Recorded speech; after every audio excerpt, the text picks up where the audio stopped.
پاشنیوەڕۆی ڕۆژی سێشەممە 20 ئەم مانگە کۆبوونەوەی سەرۆکی فراکسیۆنەکانی ئەنجومەنی نوێنەرانی عێراق بەڕێوە دەچێت بۆ دیاریکردنی ئەندامانی لیژنەکان و پێشکەشکردنی بە سەرۆکایەتی ئەنجومەنەکە.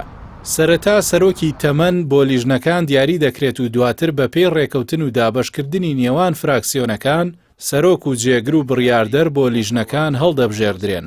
پەرلەمانتارانی کورد باس لەو لیژنانە دەکەن کە بۆ کورد گرنگن.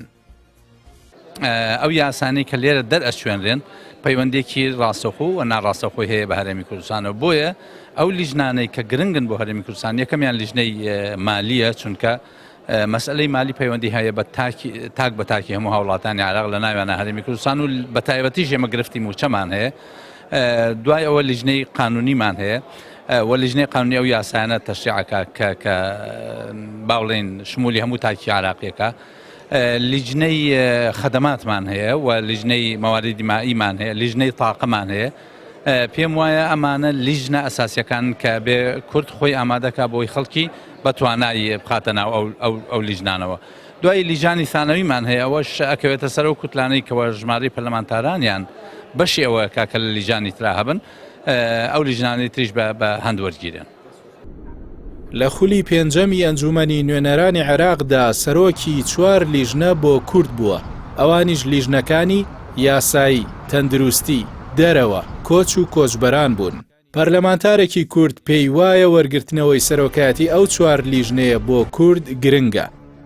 لە ئێستادا ئێمە وەکو کورد پێویستە زیاتر تەرکیز بخینە سەر ئەو لیژنانەی کەوا بۆ بەرژەوەندی کورد بەکارێنێ. لیژنە یاسایی لیژنێکی زۆر گرنگە، خولی پێشوو بەدەستی کوردەوە بۆ پێویستە لەم کاتەشا بەدەستی کوردەوە بێ. لیژنەی تەندروستی ئێمە ئەزانین کێشەیەکی زۆر گەورە هەیە لە نێوان هەرێم و لە نێوان بەغداد بۆ لایەنە تەندروستیەکە و دامەزراندنی ئەوانی کەوا دەرچووی تەندروستین. بۆی ئەو لیژنەیەش زۆر گرنگە. دێنەوە بۆ لیژنەی عیلاقاتی خارجیش لیژنەیەکی زۆر گرنگە لەبەر ئەوەی پەیوەندیەکانی دەرەوەی نێوان عێراق و نێوان وڵاتانی تر و نێوان سەفیرەکان لە ڕێگەی ئەم لیژنانەوە ڕێکەخرێت و هەروەها بەشێکی زۆری ئەو معاهدادانەی کەوا ڕێکەوتنان لە نێوان دەوڵەتەکانەوە کرێت لە ڕێگەی لیژنەی خارجیەوە دێتە نێو پەرلەمان و دەنگی لەسەر ئەدرێت. ئەوش لیژنەیەکی زۆر گرنگە بۆ کورد. دێنەوە بۆ لیژنەی کۆچ و کۆچبەران لە بەرەوەی بەشێکی زۆری ئاوارەکانی عێراق بە تایبەتی ناوەڕاست و باشووری عێراق لە شەڕی تائیفی بە هەمان شێوە لە شەڕی داعش بەشێکی زۆری ئاوارەکان هاتوونەتە هەرێمی کوردستان. ئەنجومەنی نوێنەرانی عێراق 25 لیژنەی هەیە کە کاروبارە جیاوازەکان ڕێک دەخەن و چەندین ئەرکی گرنگ لە ئەستۆ دەگرن.